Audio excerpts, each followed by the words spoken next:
What's going on, guys? Welcome to another episode of Smash JT. Sony just concluded their State of Play for 2023, September 14th, and I gotta say, my initial takeaway was, wow, that was really good. And that is with the caveat of, yes, I do understand that most of these games have already been shown off and revealed, and there weren't really that many surprises. It was just a deeper look into them. But even still, it was fantastic, and I am excited to play a ton of these games. First time to the channel, hit that subscribe, give me a like, and check out SmashJT.com. That will have a full recap of every game they announced at this State of Play. But for right now, I wanted to just make this video talking about my initial thoughts coming out of the conference. And first off, I know because it was the same day as the Nintendo Direct, a lot of people are gonna compare it to that, which is not fair. Okay, and not just because I'm wearing my Nintendo shirt.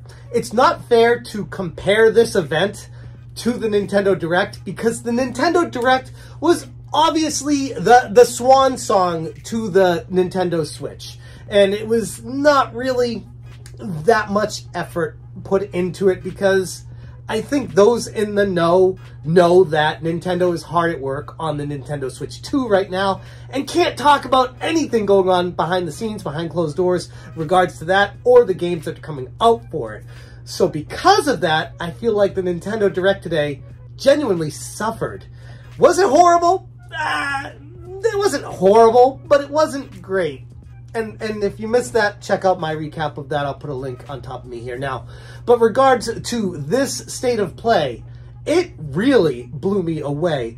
They started it off with a game called Baby Steps, which was cracking me up. It looked like a ton of fun in a very unique style of playing a game. And I don't know how deep the gameplay is, but it struck me as a game that I was curious enough to want to try. And I like when a game takes chances and does something different and unique. And Baby Steps struck me as just that. They then moved on to Resident Evil 4 VR mode, and this looks so good. Like, I've tried the PSVR 2, and I was like, whatever about it. It didn't really sell me on it, the games I was playing.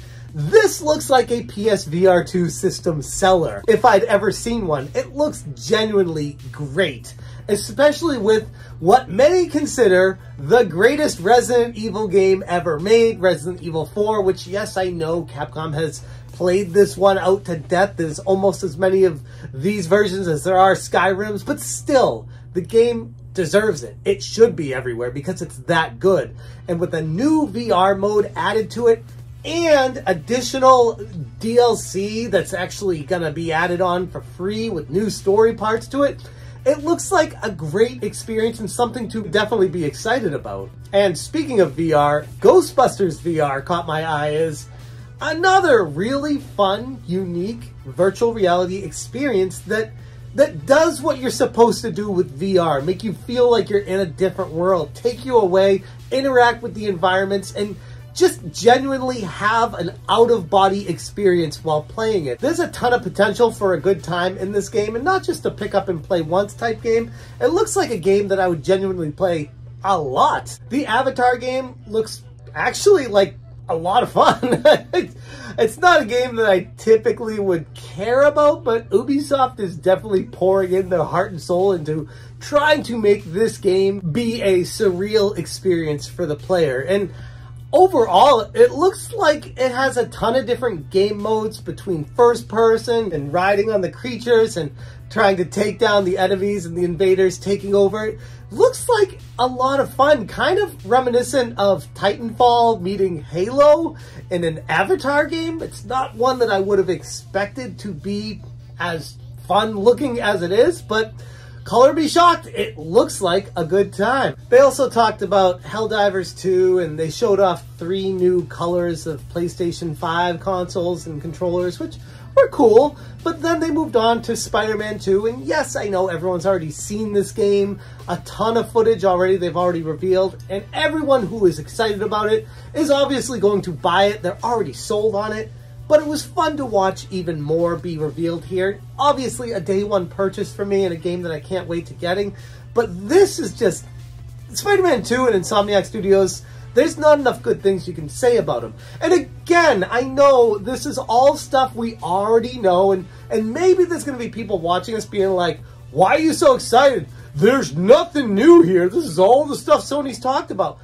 Who cares if it's new or old? The games haven't released yet, and they look like they're a lot of fun, and this State of Play did a really good job of getting that point across to the gamer, in me at least, and I'm looking forward to a ton of these. They then go on to talk about some Tales of Arise DLC, a Foam Stars open beta, the ripoff of Splatoon.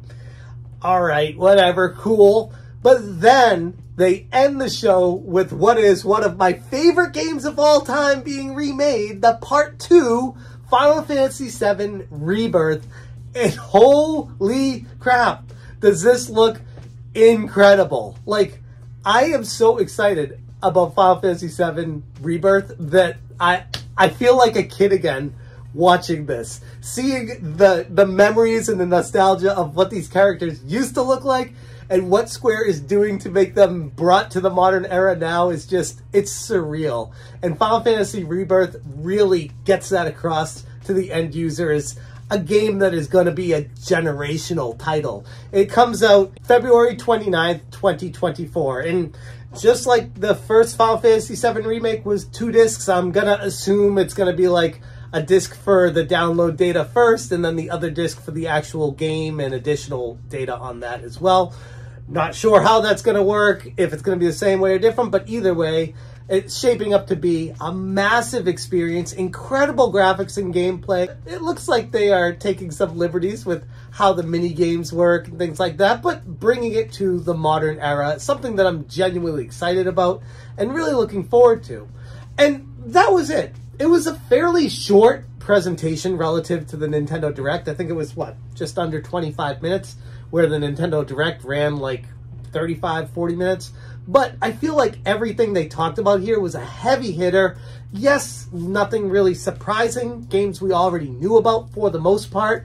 But each one of them just shows how incredible the PlayStation 5 is and how exciting it is to have next-gen games on the horizon. And again, not to put it against Nintendo Direct, because like I said, it's not fair, but I feel like Nintendo kept an eye on this and they're like, man, that makes us look pretty bad after that Direct. Makes us look like child's play. We're not competing with them, but still not a great look.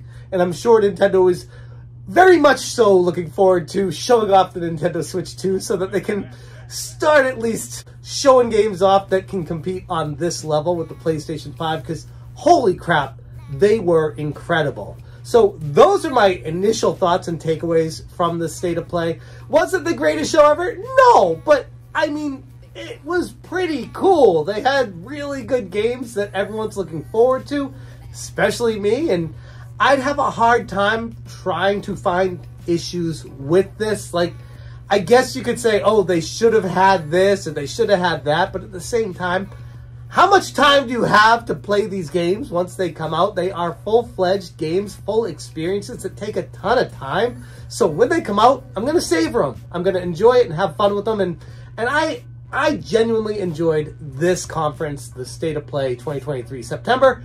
Let me know in the comments below what you guys thought about it. Also, don't forget, check out smashjt.com for a full article going over all the games that were unveiled during the State of Play and my thoughts on them. Thank you so much for watching, and as always, you stay smashing. Smash J.